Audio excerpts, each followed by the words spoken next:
To answer the question about the other languages, I did my thesis on looking at Portuguese-speaking immigrant communities. So I chose several cities in Massachusetts that had a high percentage of Portuguese-speaking immigrants or Latino immigrants in general, and then sorry, I don't know where to put it, like this. Is that better? Okay.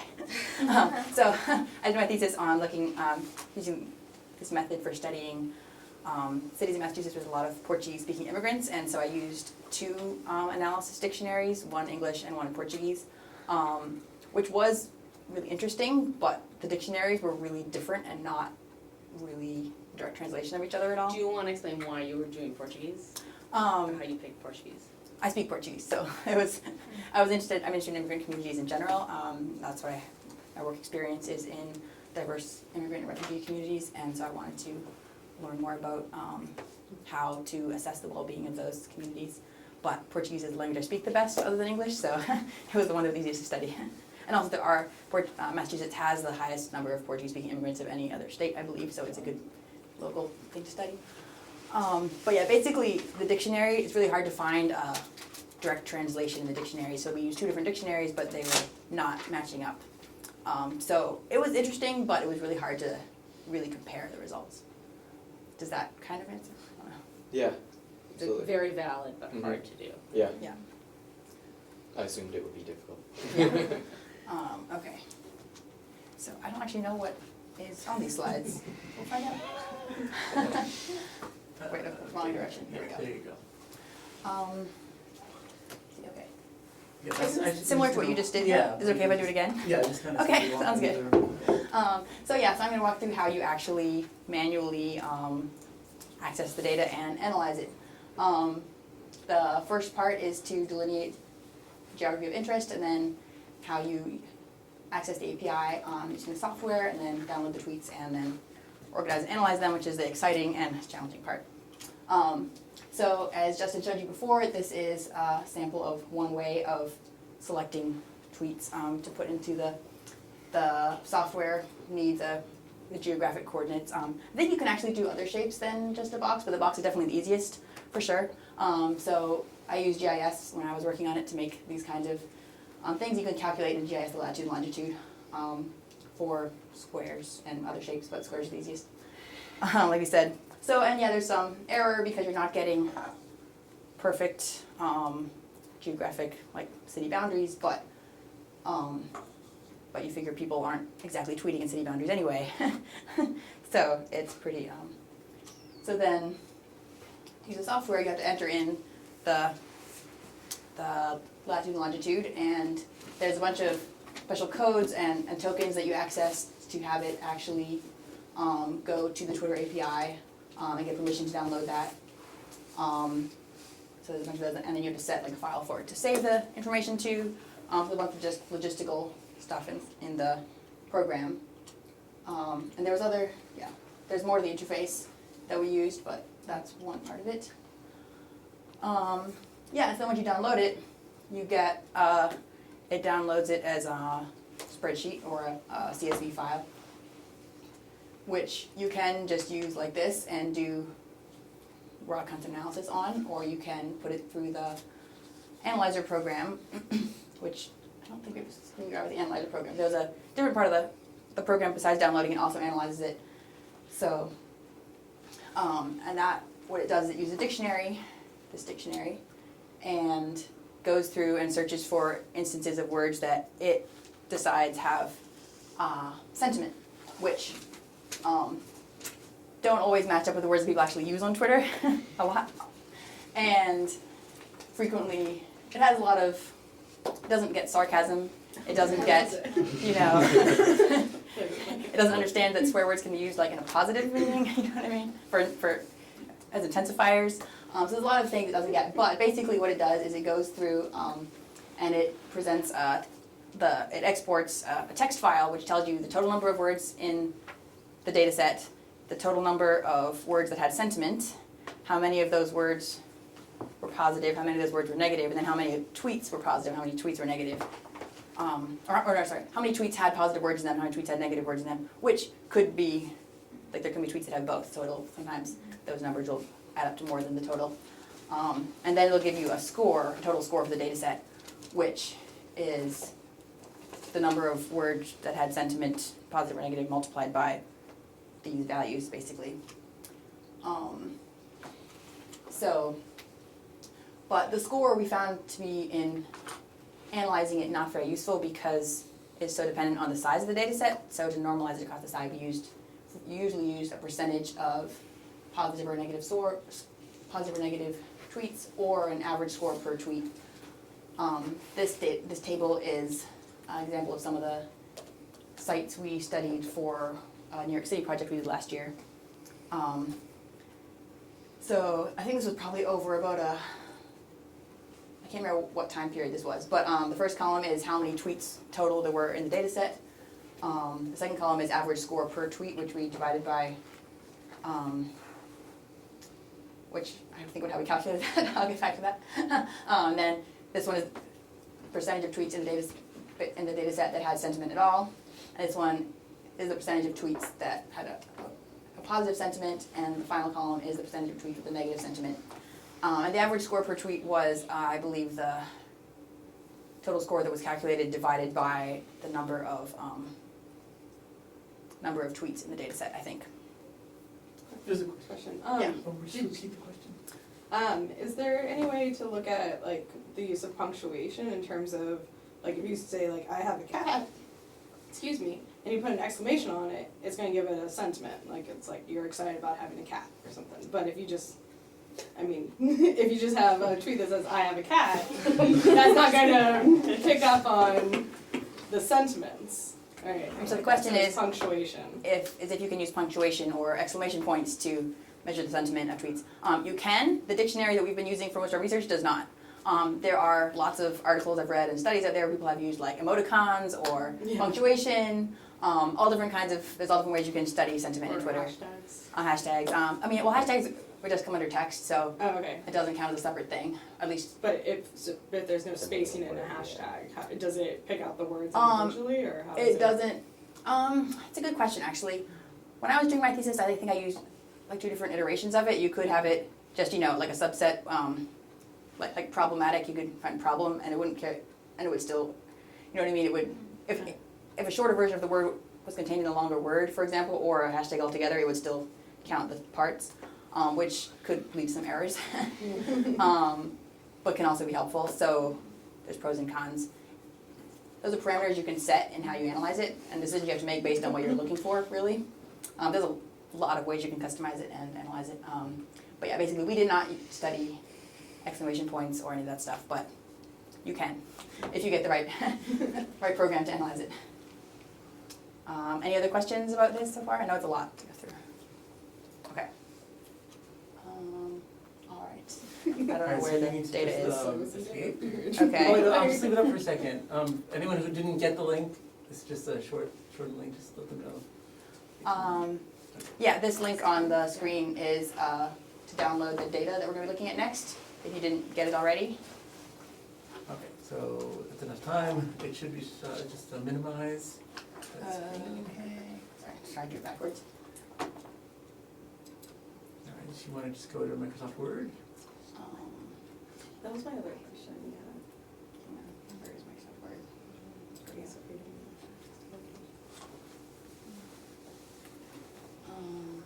All right, so you want to open and go to the desktop. Oh, desktop, sorry. No. In Word you have to do it though. Okay. Sorry. No, I was thinking maybe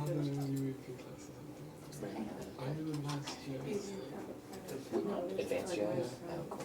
Oh, sure. Is it focused on urban or just like general advanced? I don't think that. I think those are advanced. It's not just all right. It's just that it's, if you do right click, maybe right, it's the top one. Right click. Oh, it's a text document, okay. I'm just not sure how it'll open. It's open. Oh, there you Yeah, go. text document's just open. Okay, that wasn't so hard. Yeah, it's easier to open it not in Word, actually. Sorry about that. There we go. So, Oh, actually, maybe that's not the first one I wanted to show. okay, Good as. you want to show the spreadsheet first? This one? Is that it, or the sentence summary? Nope, not this one. Oh yeah, this is it. Okay, so let them know the first thing they should open is the Excel file. Okay, so the first file you guys want to open is the Excel file, which is just the raw data downloaded from the program. So this data is from Bridgeport, Connecticut, right? And the first column is the unique ID for the tweet. The second column is the user ID, I believe. The third column is the content. Fourth column is the language that it's in. Because I think at one point we added a language analysis thing. Sorry, I'm having difficulty. And then it goes to like just the geotag, the latitude and longitude are on that side. Okay. Did you want to point out anything specific about the data, or? No, but I thought if anyone wanted to have a look at it, Yeah, this is the time, or anyone online, if they, if they have any questions, just kind of walk through it. But Yeah. if not, you just go to the next file.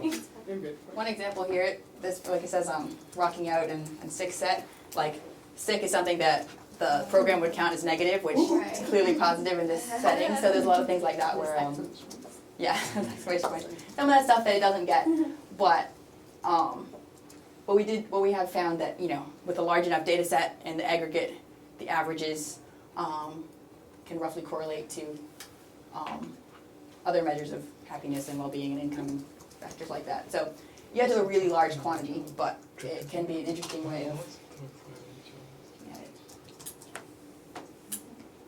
Question. Yes. Do privacy settings affect your ability to read tweets at all, or? Yes, the question is, do privacy settings affect it? Yeah, if you have, if your tweet is private and not public, we can't analyze it, like it won't be. So only the tweets that show up here are set as public and they're Right. Using location. They're geotagged, yeah. So if you turn that off on your account, we won't get your tweets. Right. Nobody will get your tweets. So maybe some, I don't know. Okay, any other comments or anything? Yes? I was wondering, do you have an idea of sort of, because it seemed like when you were looking at the different areas, that there was around like 29 to maximally 40% positive, and then 9 to 11% negative. Is that like, do you know if there's like like if you looked at all tweets, like is it generally more positive versus negative, or to what degree does like the variation seem to be based on location or not?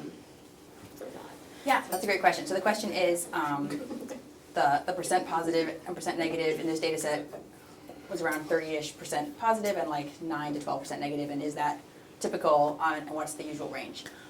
So I would say that is somewhat typical, and most of the data we did in New York, I think it varied from like, I think the most positive we had was like 35% positive, and like the least one was maybe like 28%. It was like that kind of a range. And the negative one was a little bit higher range, but basically there's a huge positivity bias to social media in general. People like to talk about happy things, they don't like to talk about sad things. Like if you're, people tweet when they're happy much more than they tweet when they're sad. Also, at least in the New York City data we looked at, places that have a lot of tourists or people on vacation are happier, generally speaking. So in New York, it's a huge percent of visitors who are usually on vacation, and they're usually in a good mood, so they're just more likely to be happier overall. But overall, yeah, it's definitely, even like the saddest places where the lowest income, whatever, still have much more positive tweets than negative tweets. Yeah, to piggyback off that question, did you look at like the entire state of New York, or even try to sample the U.S. population for a week or something? Or would that data be too big? The question is, do we look at the whole state of New York, or state or U.S. United States wide, to compare? We did not, or no research that I've been on has, but there are other studies that we've looked at. Like there's one that compared all 50 states and like metro areas, large metro areas in all 50 states. It wasn't using the same dictionary we used, but it used other methods to analyze the same things.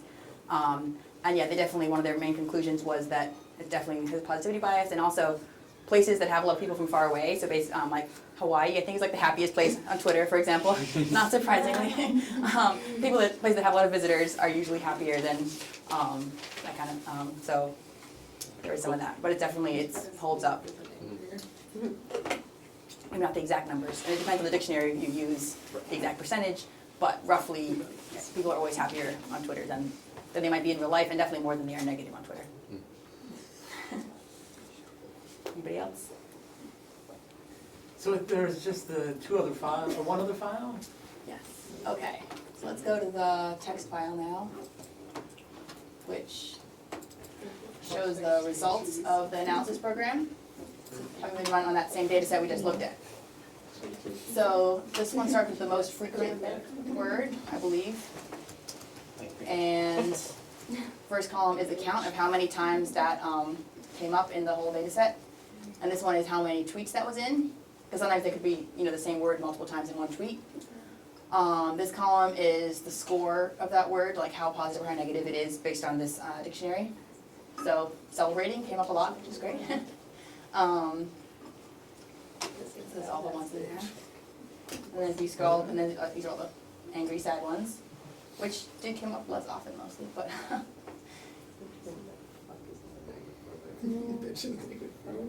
Yeah, I don't know how they made all those decisions sometimes. Sometimes I wish I could go in and tweak the dictionary and like. So then down here at the bottom, it tells you the total number of tweets with positive words, 454. Total positive score, which is this many tweets times the value of each of those words. And then the number of tweets with negative words and the total negative score. And then the net score is just subtracting the negative from the positive. And so when we calculated the average score per tweet, we did this net score and then divided it by the total number of tweets that had sentiment. So the total number of positive plus negative tweets. Yeah. Any questions about that? Okay. Is there anything else you wanted to cover about this, Justin? Well, there's just one more file. Okay. I don't remember what it's called, but it's one of the other ones. Sentiment summary. Okay, so now we're going to look at the file called sentiment summary, which, okay.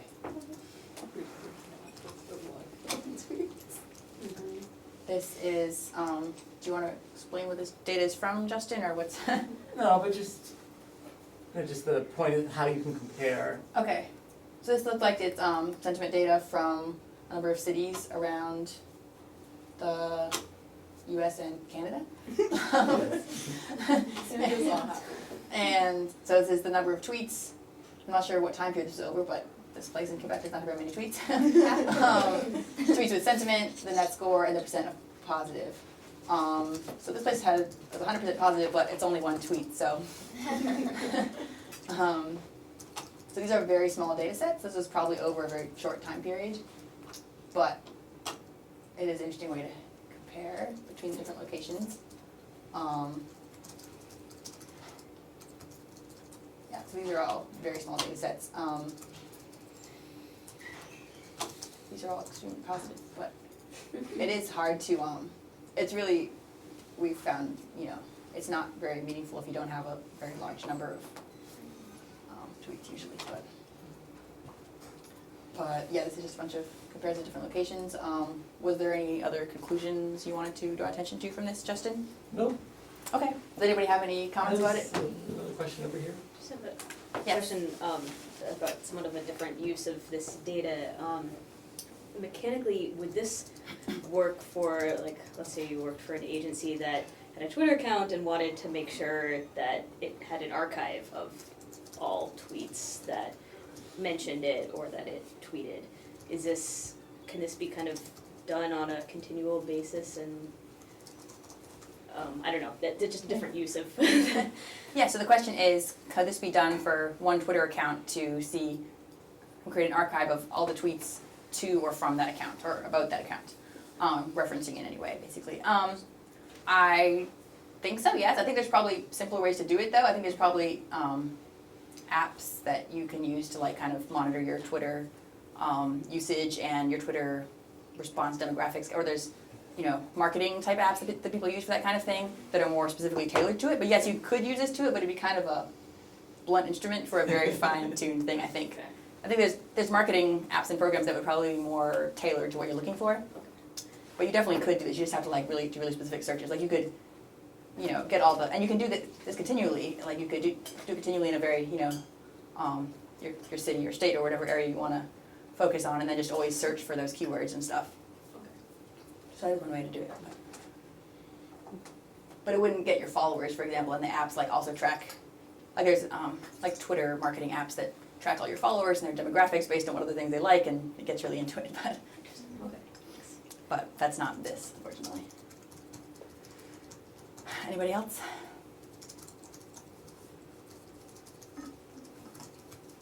I'm just responding to some Okay. online questions. Okay, then I think that's everything. Unless there any more on the presentation? Slideshow.